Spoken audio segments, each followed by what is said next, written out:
നാലാം ഘട്ടത്തിൽ ആരും മേൽക്കൈ നേടും? കടന്നാക്രമിച്ച് മുന്നേറിയ പ്രതിപക്ഷമോ ബി.ജെ.പിയോ?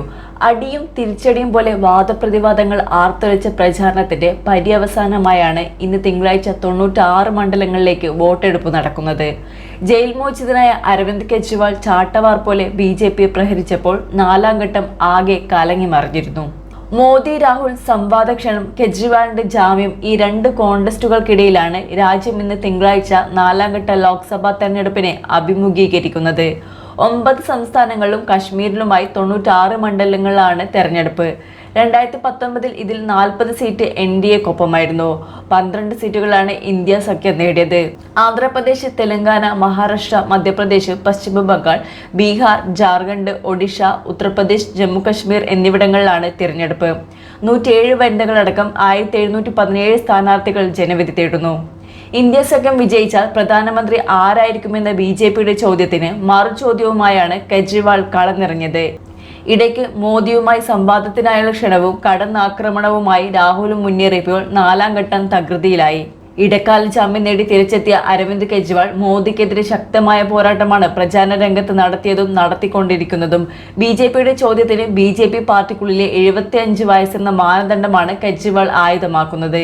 ഇന്ന് വരെ കോൺഗ്രസോ മറ്റു പ്രതിപക്ഷ കക്ഷികളോ ആയുധമാക്കാത്ത വിഷയമാണ് ഇപ്പോൾ ദേശീയ രാഷ്ട്രീയത്തെ ചൂടുപിടിപ്പിക്കുന്നത്.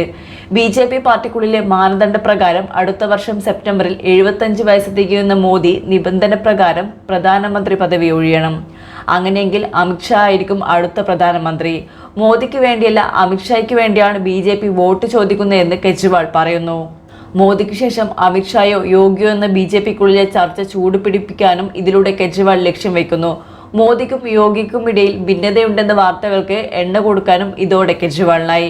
അമിത്ഷായ്ക്ക് വേണ്ടി മുതിർന്ന നേതാക്കളുടെ ഭാവി മോദി ഇല്ലാതാക്കിയെന്നും കെജ്രിവാൾ പറഞ്ഞതോടെ ഇത് ബി.ജെ.പിക്കുള്ളിലും ചർച്ചകൾക്ക് വഴിവെക്കുകയായിരുന്നു. അതേസമയം കെജ്രിവാളിന്റെ വാദങ്ങൾക്ക് പെട്ടെന്ന് തന്നെ പ്രതിരോധം തീർക്കാനുള്ള നടപടികളും ബി.ജെ.പിയുടെ ഭാഗത്തു നിന്നുണ്ടായി. മദ്യനയ കേസുമായി ചേർത്ത് മദ്യപന്റെ ജൽപ്പനങ്ങളാണ് ഇതെന്ന് ബി.ജെ.പി പാർട്ടി വക്താവ് സുധാൻശു ത്രിവേദി പ്രതികരിച്ചു. പാർട്ടി ഭരണഘടനയിൽ 75 വയസ്സെന്ന വ്യവസ്ഥയില്ലെന്ന് അമിത്ഷായും പ്രതികരിച്ചു.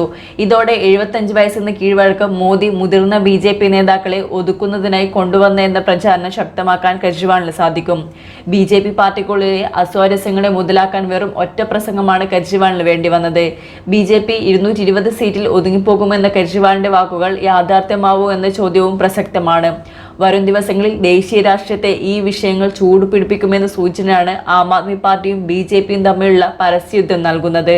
വാദപ്രതിവാദങ്ങൾ കൊഴുത്ത പ്രചാരണത്തൊടുവിൽ നടക്കുന്ന നാലാം ഘട്ട വോട്ടെടുപ്പിൽ ആര് മേൽക്കൈ നേടുമെന്ന ചോദ്യമാണ് മുഴങ്ങുന്നത്. News desk, Kannur mirror.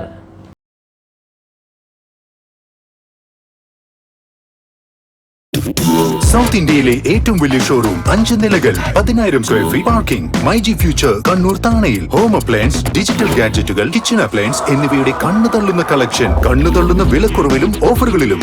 കണ്ണുതള്ളുന്ന shopping എക്സ്പീരിയൻസുമായി മൈജിയുടെ ബിഗ്ഗസ്റ്റ് ഫ്യൂച്ചർ ഷോറൂം കണ്ണൂർ താണയിൽ. നമ്മുടെ കണ്ണൂരിന്റെ ഫ്യൂച്ചർ ഇനി വേറൊരു റേഞ്ച് ആവുകയാണ്. ഹോം അപ്ലയൻസസിന്റെയും ഡിജിറ്റൽ ഗാഡ്ജറ്റ്സിന്റെയും ഇതുവരെ കാണാത്ത കളക്ഷനുമായി മൈജി ഫ്യൂച്ചർ ഇപ്പോൾ കണ്ണൂർ താണയിൽ. കണ്ണൂരിന്റെ കണ്ണുതള്ളും.